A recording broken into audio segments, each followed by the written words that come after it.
talking about prisms helps to explain why diamonds have so many pretty colors into them. Now, these are all typical numbers for the index of refraction for visible light. When you get out of visible light, you still deal with the idea of the index of refraction, but the numbers can get substantially different. Not only can objects that are transparent in some wavelengths be opaque in other wavelengths, but also the index of refraction can be really a lot different for different regimes of light. Microwave light in particular can have a huge index of refraction when sent through complicated materials. And so when you hear somebody say that we've gotten the speed of light down to 30 meters per second or something like that, they're probably telling you the truth, and the light that they're slowing down is probably not visible light. So I'm no longer going to write the apparent speed of light when I write v. I gave it up. We're just going to pretend the speed of light is changing. V equals c over n, or n is equal to c over v. N is always greater than or equal to 1, because there's no velocity in the universe that is faster than the speed of light. All right, that's about everything I have to say about the index of refraction for this moment. Well, I guess one more thing. So I said this was a qualitative measurement because n is really difficult to calculate. You've got to know a lot about the material, and then you have to do some hellacious calculations involving material science that I do not even know how to begin. Whereas just shining a light through something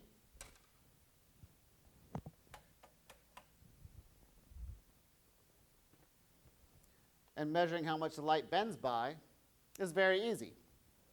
And as you're going to see, this is the way that we measure the index of refraction most of the time.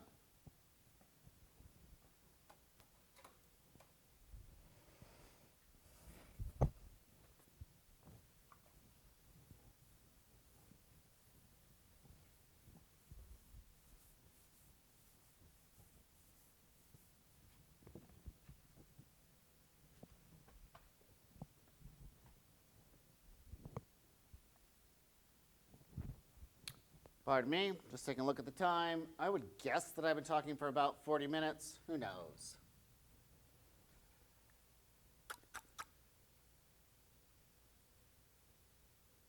All right, so we'll start with the surface. And here is something like air. And here is something like water.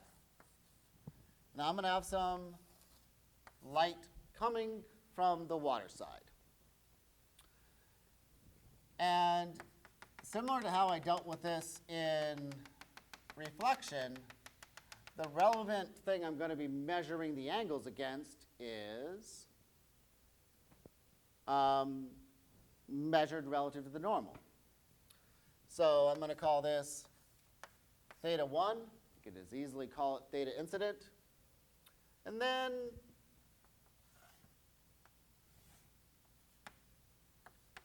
I know, because I just did a demo of this, that the light bends some way.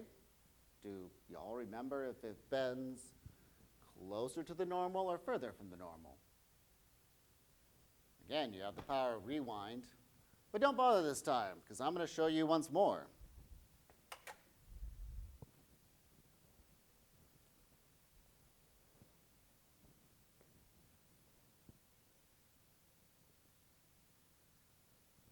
Ah, it bends more away from the normal. Great.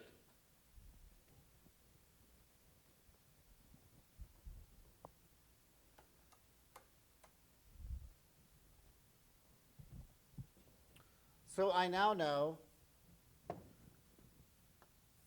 that this ray is the one that actually represents what happens in reality. And I'm going to measure this ray from the normal using the angle theta 2. So the mathematical formula that describes the situation is called Snell's Law.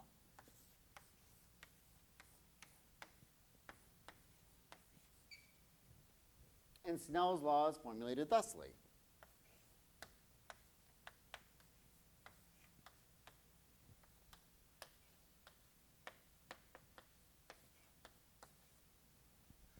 So I know that air has an index of refraction of 1.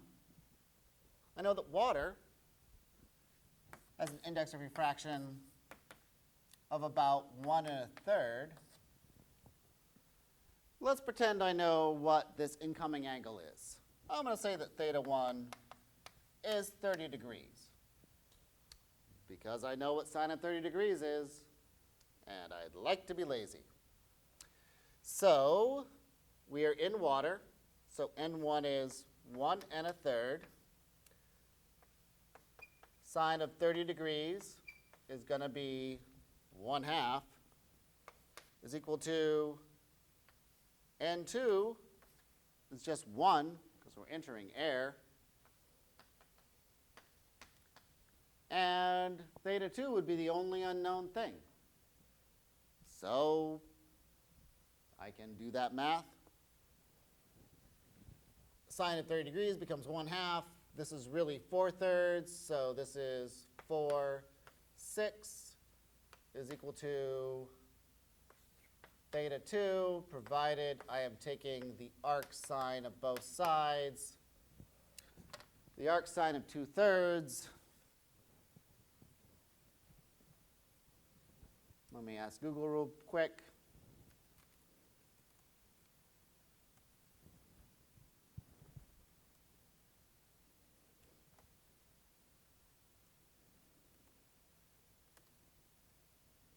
The arc sine of 2/3 is about 42 degrees. So you can use Snell's law to figure out what angles things are emerging at when the media changes in such a way that the index of refraction is also changing. Or you could measure both angles carefully and work backwards and calculate what the index of refraction is.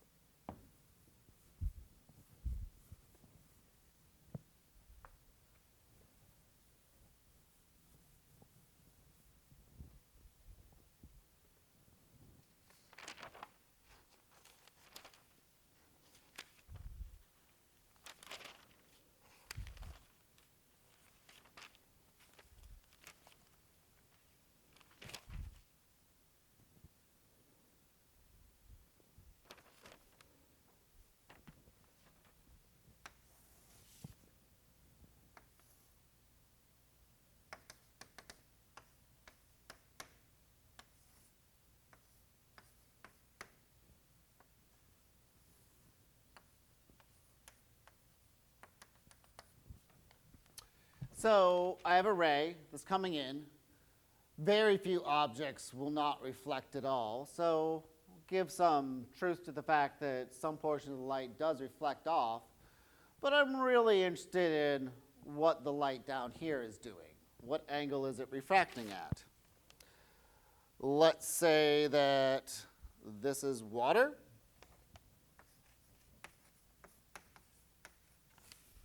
Oh, sorry. Not water. Let's say this is some form of plastic with n equals 1.5. I'm actually not fully sure that the index of refraction of water is 1.333. It might be 1.5. I don't really carry these kinds of numbers around in my head. And here, let's say this is air. Oh, no, let's say this is unknown. I'm apologizing, we're looking for the index of refraction.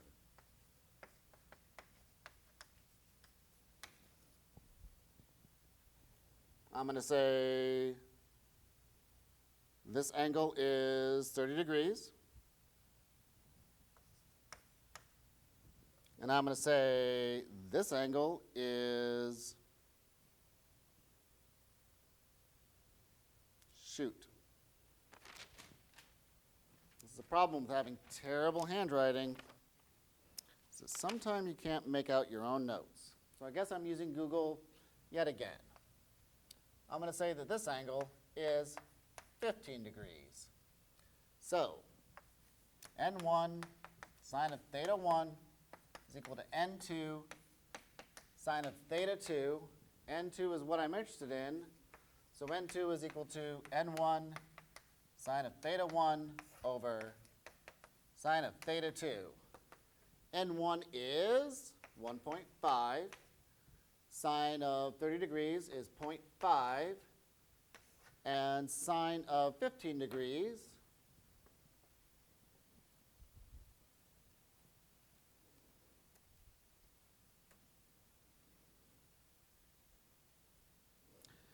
is 0.25, or 0.26 more exactly.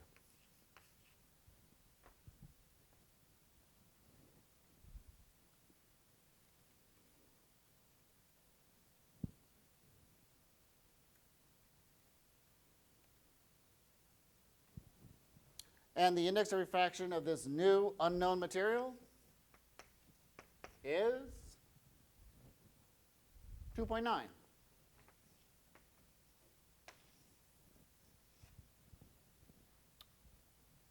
All right, that's it for simple index of refraction problems. This is basically a game with one of two options. You don't know the angle, you don't know one of the angles, or you don't know one of the indices of refraction. That's pretty much all there is.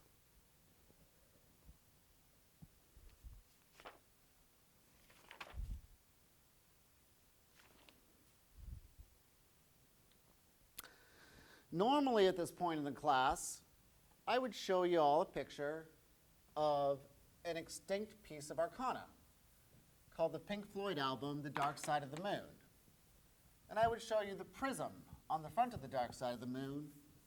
And I would ask you to address an old urban myth that the colors of the prism of the dark side of the moon are reversed relative to what they should be.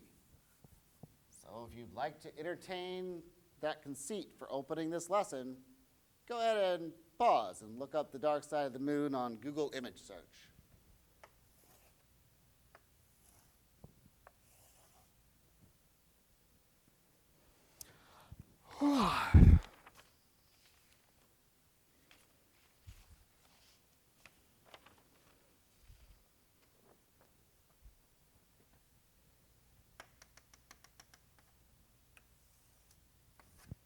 I've got a ray coming in towards a prism. I'll call this angle theta 1. The ray is, of course, also going to reflect away, but I don't really care about that because I'm going to follow the journey of the ray as it passes through the prism. Some portion of the ray is going to refract and go this way.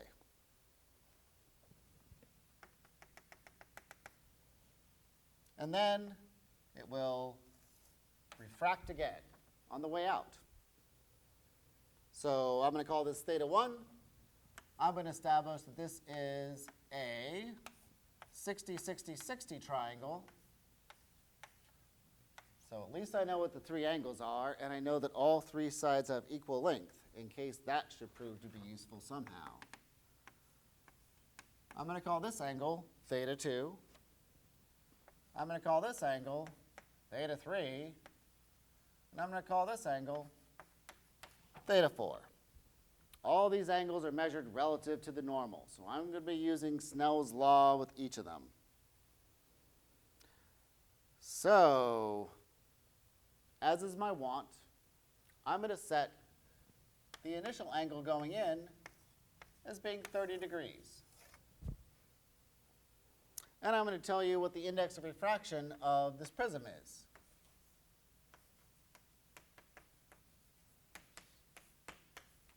It is 1.5.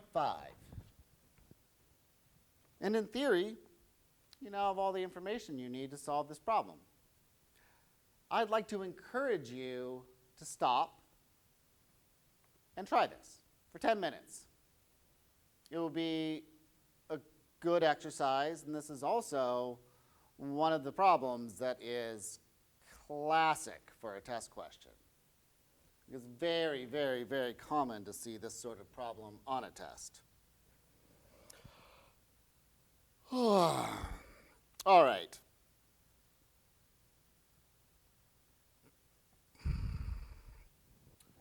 So everyone's back, I assume. Let me grab a different color. Because the normal is at right angles to the surface, this is a right angle, this is a right angle, so is this, and so is this, and so is this, and so is this, and so is this, and so is this. This is going to be useful. It's going to allow me to construct a geometric statement. I'm going to use a triangle. Specifically, pick any triangle I want. How about this one? So I don't know what theta 2 is yet, but I know that this angle has to be 90 degrees minus theta 2. I don't know what theta 3 is yet, but I know that this angle has to be 90 degrees minus theta 3. And I do know what this angle is. This angle is 60 degrees. So here's a statement of the angles of my new yellow triangle, all adding up to 180 degrees. 90 minus theta 2 plus 90 minus theta 3 plus 60 equals 180. Great. That's one math fact that I can use. Another math fact that I should be able to use is that n1 sine of theta 1 is equal to n2 sine of theta 2. Now I happen to know what n1 is, theta 1 is, and n2 is. So I should be able to figure out what theta 2 is. Once I know what theta 2 is, I'm going to be able to figure out what theta 3 is. This is exciting. I'm going to skip the nitty-gritty of the math because I'd like you to step through it. So do the math on your own. Tell me if you disagree with my answer. I get theta 2 as being 19 degrees. Working forward, using this statement, I get theta 3 as 41 degrees. So now, what angle will theta 4 have as it emerges from the prism? So, new thought. It is also true that n2, that's the index of refraction of the inside, the index of refraction of the prism, sine theta 3, which we now know, is equal to n1 sine of theta 4. Well, the outside is air, so n1 is 1. The inside is this weird plastic, so n2 is 1.5. This was 41 degrees. I'll let you do the math. Do you agree with me that the exit angle should be 80 degrees? I hope you agree with me. If not, I assume I'll be hearing about it on Thursday. So I haven't yet given you the skills to fully answer the question of, is the Pink Floyd album cover messed up? Let me do that now. For visible light, at least, I'm not sure this is true of all wavelengths, but for visible light, the index of refraction will be higher for higher energy light. Higher energy, in this case, meaning smaller wavelength. So as far as visible light goes, the lowest energy light is red, and the highest energy light is purple. So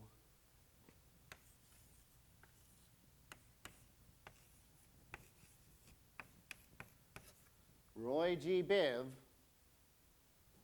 this has the lowest N and this has the highest n.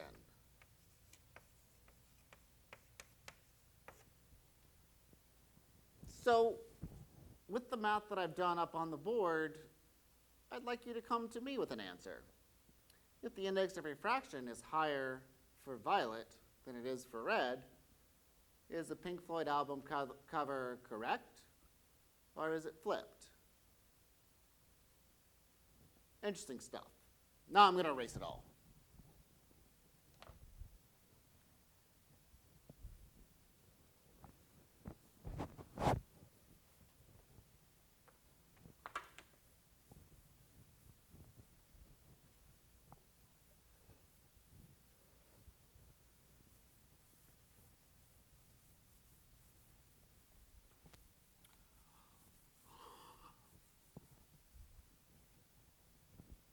Okay, more miscellaneous things that I want to bring to your attention about refraction.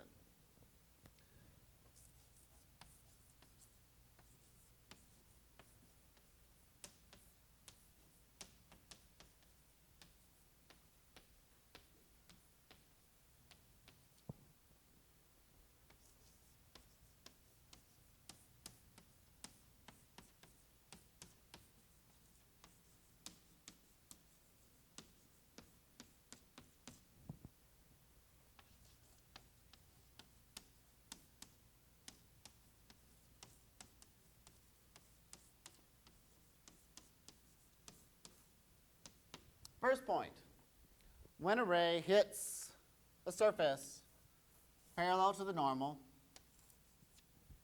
doesn't refract at all. No bending. Not one little bit. This is borne out somewhat by the math.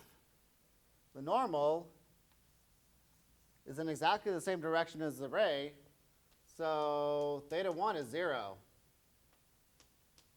Sine of 0 is 0.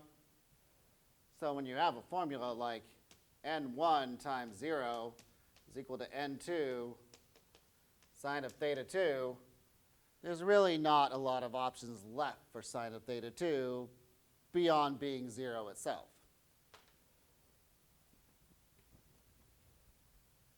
And you can see this with the demo I have in front of me.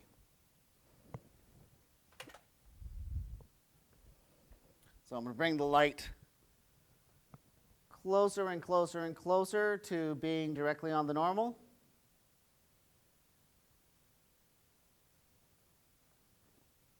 Bing. 0 bending.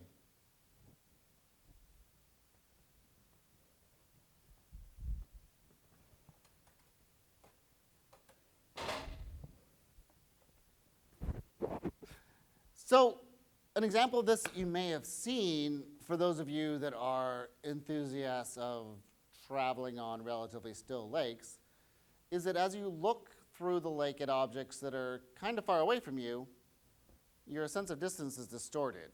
And we'll get into the nitty-gritty of that on Thursday. We'll do an actual example on it. But as you move closer and closer to the object and you look down on it, the distortion becomes less and less and less. The distortion is occurring because of refraction. But when you're looking dead through the water onto an object, there's no refraction. Thing number 2 about refraction I want to mention before we move onward.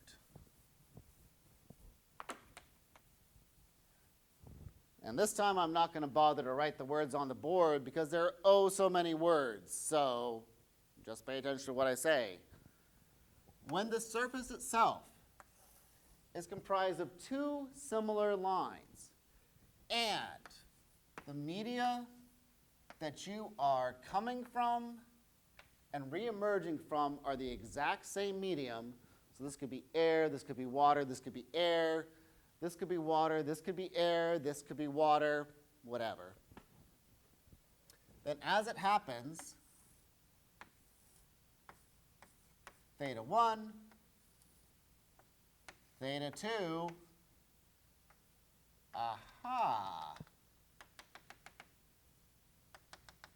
Through the magic of geometry, I can know that theta 3 is equal to theta 2, and if theta 3 is equal to theta 2, I wish I'd exaggerated this a bit more. Hold on while I do exactly that.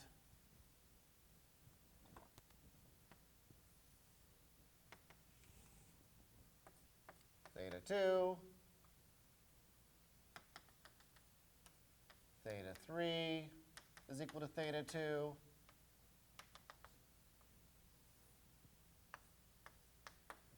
And then I'm feeding the exact same values back into the exact same equation. And so this is going to be exactly the same angle as this. So rays that go into an object like a glass box, where this surface is parallel to this surface, are going to merge at exactly the same angle that they entered in. Now they're going to be offset. Pardon me, that doesn't look like the same angle at all. They're going to be offset by a certain amount, but the angle will be the same. That's it for basic refraction problems for now. One more concept before you are released from this video to return to the wilds of your apartment or house or living domicile, wherever it is that you're taking shelter in place. And this new idea is called total internal reflection.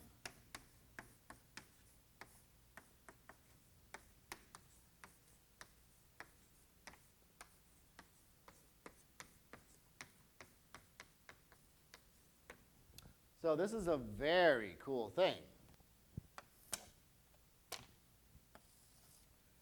For certain types of materials,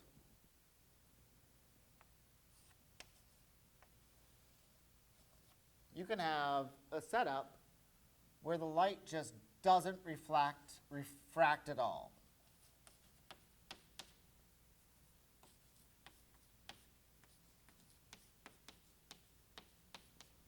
And instead, 100% of it reflects.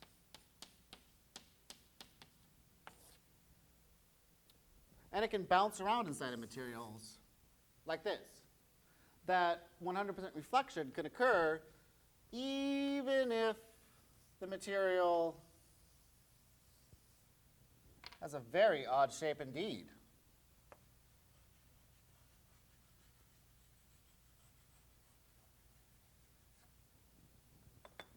Like that. Now, at this point, it is reasonable for you to say, that is ridiculous. There must be a point at which I can contort a material such that the light escapes.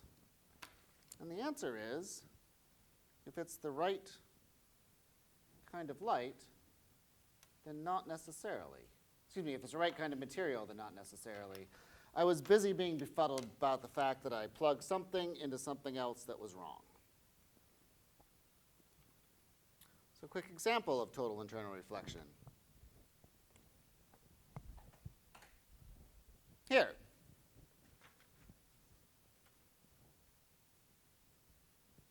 I've got a lucite rod. It's not experiencing perfect total internal reflection, otherwise you wouldn't see the glowing of it. But notice how bright the tip is. This should remind you of something that is a much used piece of technology in the modern era, something called fiber optics. Another example, let me turn on one light real quick so you can see what this actually is. Got an old-fashioned incandescent bulb connected to something that is more obviously a fiber optic cable than that piece of solid lucite. And I'm just going to jam the fiber optic cable into the end of this. And let's see how well this light makes it through.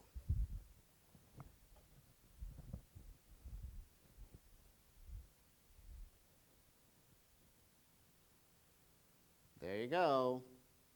And hard to see, but I am just torturing this poor piece of fiber optics. I'm moving it every which way, but it doesn't affect the brightness of the light coming out at all.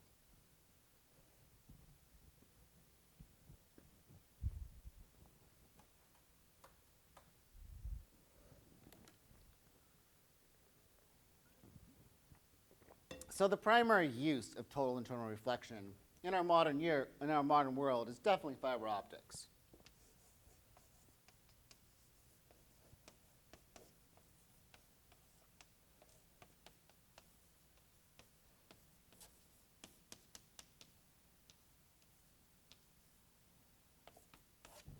And just in case you think fiber optics don't have that much to do with you, let me inform you that the way you think the internet works is likely not the way it actually works. We would like to imagine that the way the internet works is that light rays are sent via some kind of transmitter off into outer space, and they bounce off a satellite, and then they're sent to someplace else on Earth where there's a big old receiver, and that light's all gathered up and transferred into the kind of information that computers can decipher. That's not how we do it right now. The way the internet really works is that almost all of the data sent over the internet is sent via fiber optics. In particular, the data sent in between continents is sent almost entirely by fiber optics. It's true, there's enormous fiber optic cables just sitting at the bottom of the ocean. If you know where they are, you can walk the coast of California and find a place where a big old massive bundle of fiber optic cables that are covered with a protective sheath, of course, so you can't actually see the cables, just disappear into the ocean. And then if you care to find out the place where it emerges, you can go to Japan or China or Korea or Malaysia or wherever and find that big old bundle of cables going back up onto the ground. So yeah, we use fiber optics. And fiber optics rely on total internal reflection, because without total internal reflection, energy would be lost. If the light inside of the fiber optics can get out even a little bit, if it can refract outward into the mylar sheath that surrounds the fiber optics, then by the time it reaches a different continent, the energy is going to be almost entirely gone. We need 100% of the light to be trapped throughout the entire journey. Only total internal reflection makes that possible. Let me show you another example of it happening.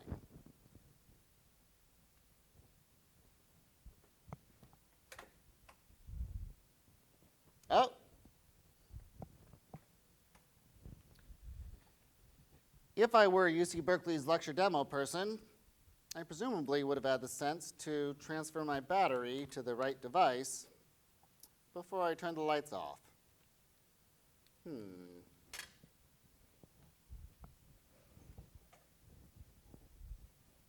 All right.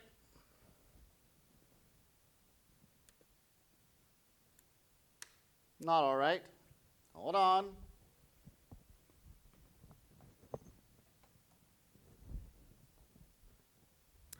Oh my goodness.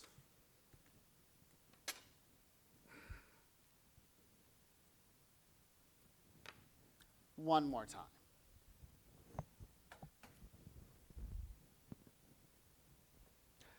I'd like you to watch in particular the reflected ray. So, refracted ray. Right now the reflected ray is probably too dim for you to see. Oh, there it is. And also watch the refracted ray as it vanishes.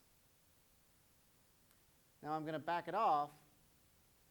Keep an eye on the reflected ray and how dim it is.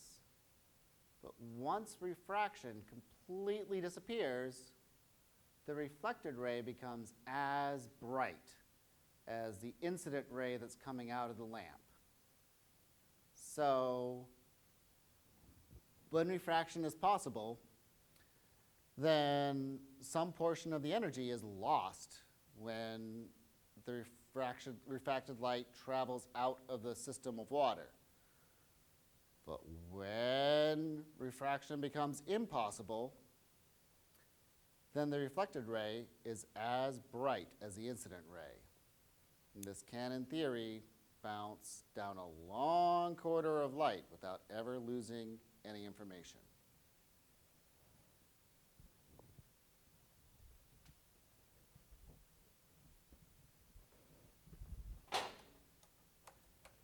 Let's look at the math and consequences of total eternal reflection just a tiny bit.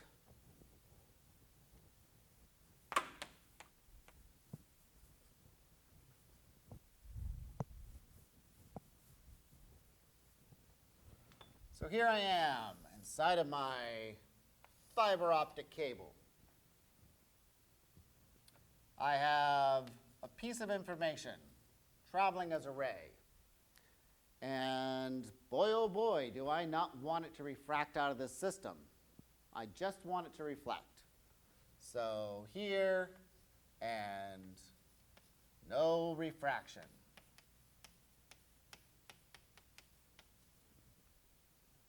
Okay. N1 sine theta 1 equals N2 sine of theta 2. If I want there to be no refraction whatsoever, then one reasonable way to approach this problem is to just say, what if theta 2 was 90 degrees? What if instead of the light refracting, it just couldn't get out? Well, let's pretend that's the case. Theta 2 is 90 degrees. So now, sine of theta 1 is N2 over N1. Because unless I'm misremembering, and trust me, trig was a long time ago for me, sine of 90 is 1.